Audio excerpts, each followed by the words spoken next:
Okay. Hey, Keith, how are you? I'm very good. Thanks for having me on. Well, thank you for coming on the show. It's nice to have you here.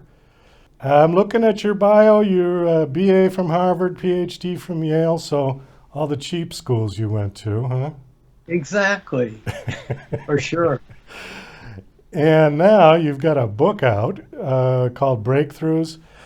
How many books have you written, or is this your first one?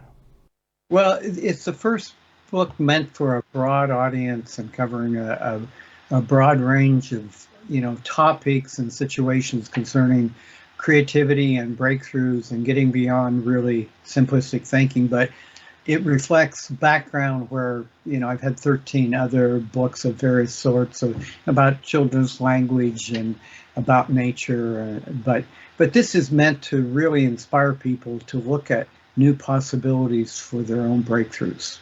So, specifically, this book deals with childhood dyslexia.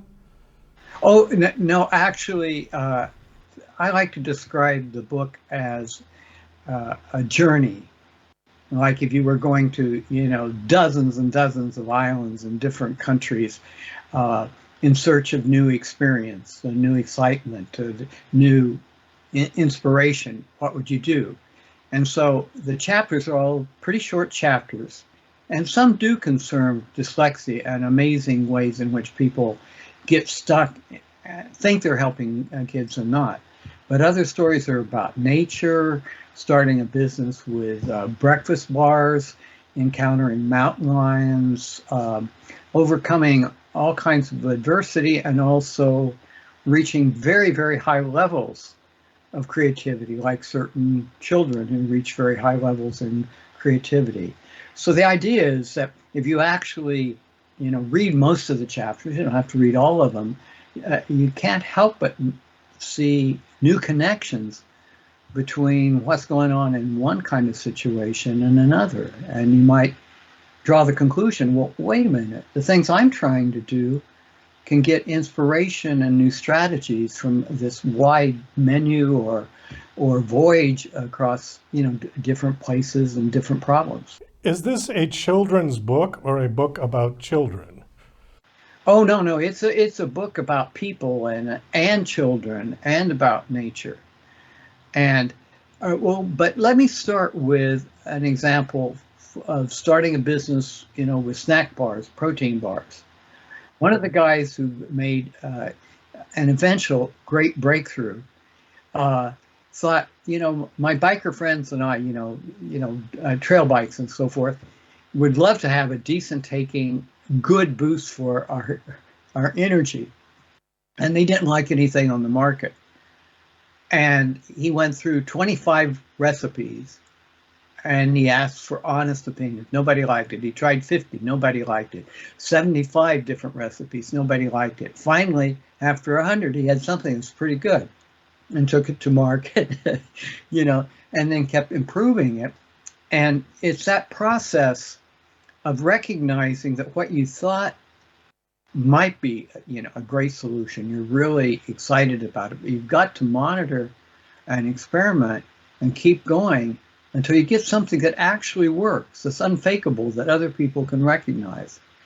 And, there's stories like this in the book about helping to save nature, about reaching new levels of creativity in your own personal life, about surviving pretty rough situation like being hit by lightning and losing a bunch of your memory. How do you move into new trials, new experiments, new ways of exploring until you get beyond a place of being stuck? And these are all true experiences that people have had. That did you interview them, or how did you come about these stories?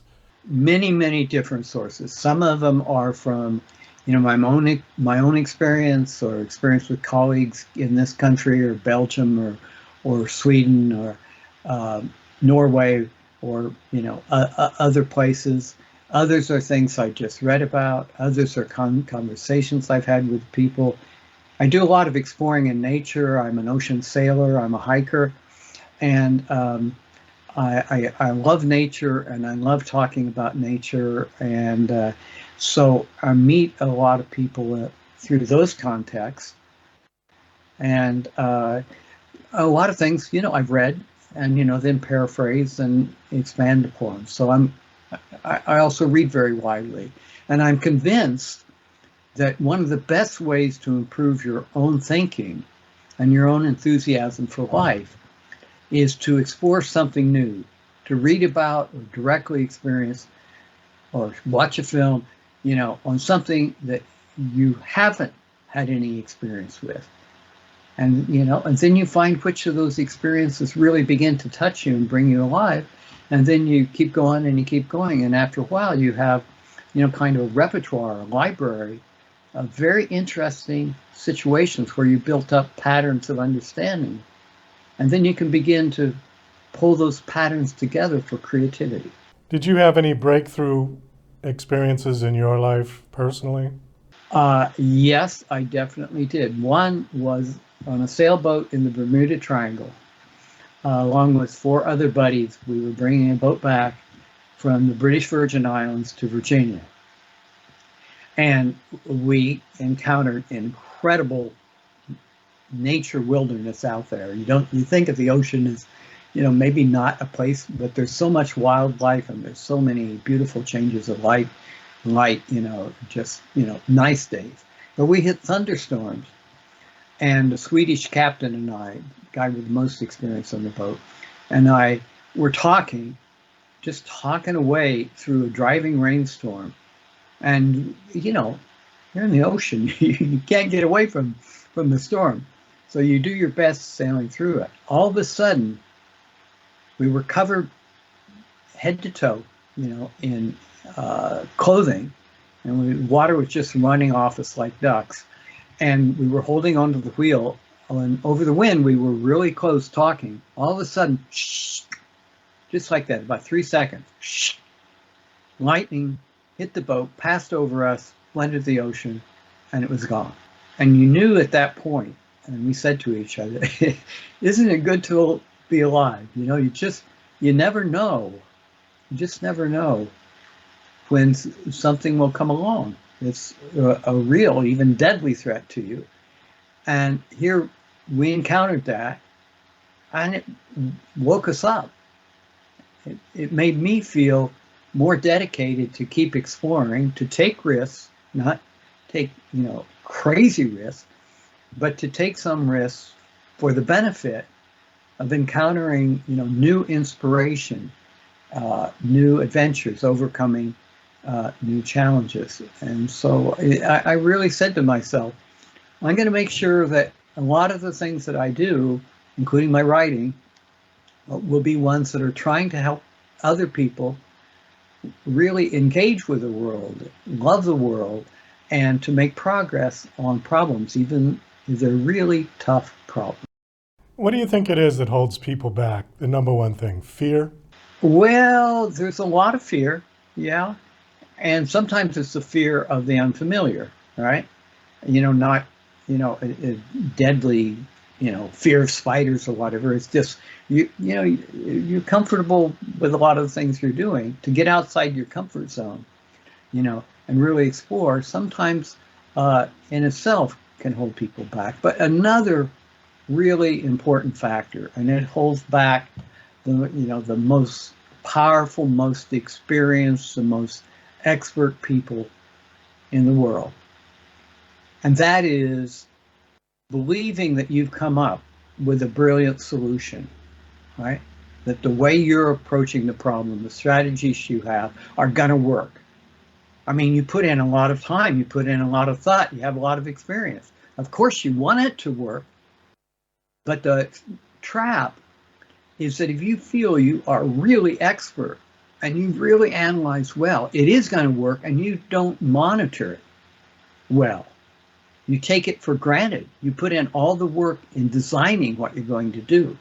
That's you come to a simplistic but very optimistic, strategy of a path towards the solution. And people get aboard, maybe because you convince them, because they're expert because you've got a lot of money to put in it, whatever. But a lot of things are working in that direction. And if it turns out that it's really a dumb pathway, it takes a long time before people really get beyond it. I'll give you an example from kids.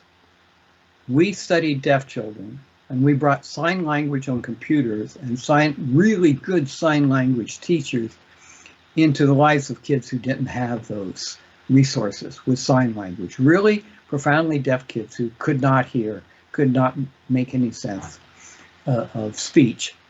And at 11 and 12 years of age, they were so stuck that they had zero literacy.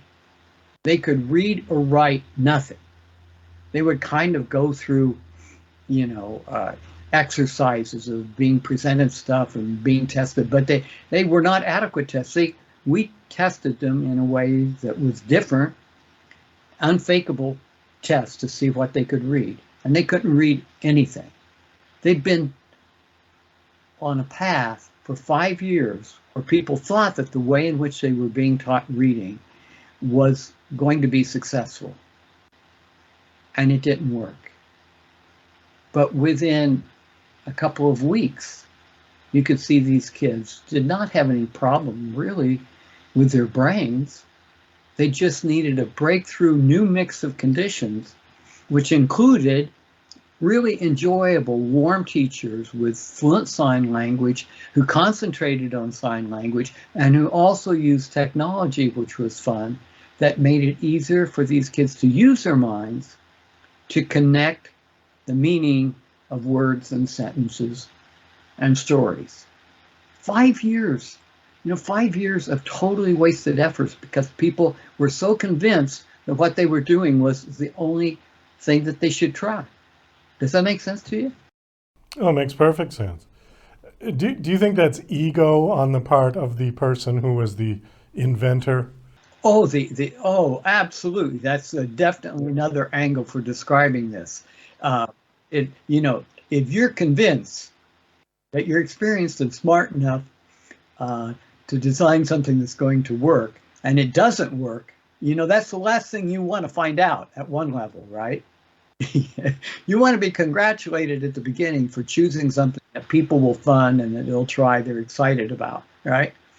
But much more exciting is to get people trying stuff and maybe trying something that looks pretty new, but to keep trying stuff and to identify, is this working at all? Is it working only for some kids? And you can ask the same thing about trying to motivate people to get more education in their life or to seek help when they need help for mental issues. So, it's about social policy, economic policy, scientific policy, and it's about choosing things in your own life that you care about. They might be, kind of for other people, a minor kind of project, being, a really expert gardener or a really expert Frisbee player or golf player, whatever it may be. The book argues that simplistic thinking and ego again and again can get in everybody's way, whether they're big experts or quite ordinary people with ordinary projects. But we can learn about how to push our ego out of the way, how to, not stop trying after we try one thing that looked really promising because somebody told us or because we thought of it ourselves, right? Wherever the idea came from, the key thing is to keep trying new mixes. I say new mixes of conditions, new things that you put together. Some of them are maybe motivational, some of them may be informational, others may be the way in which you collaborate with other people, others may be the way in which you communicate and get other people aboard. But always, looking for new combinations of things that are appealing. And different people will say, well, why don't you do this? Why don't you do that? There are a lot of good ideas. Don't try to narrow it down to the one best idea. And in the book, I say, don't fall into the trap of endorse the best and forget the rest. Just, choose the best. Everybody would like the best, but the problem is we're not smart enough at the outset of a project to figure out what the best is. We have to experiment and dynamically discover which things really work and which things that, maybe it was my favorite idea and it's not working. Somebody else's idea really is working. I'm delighted to recognize that and to endorse it and to think about, hey, well, maybe that's the person I could collaborate with and learn something from. I love to be proven wrong, and that's the attitude that, we need to try to fall into more often. Well, on that, we're going to have to wind this down. We are out of time. Thank you so much for coming on.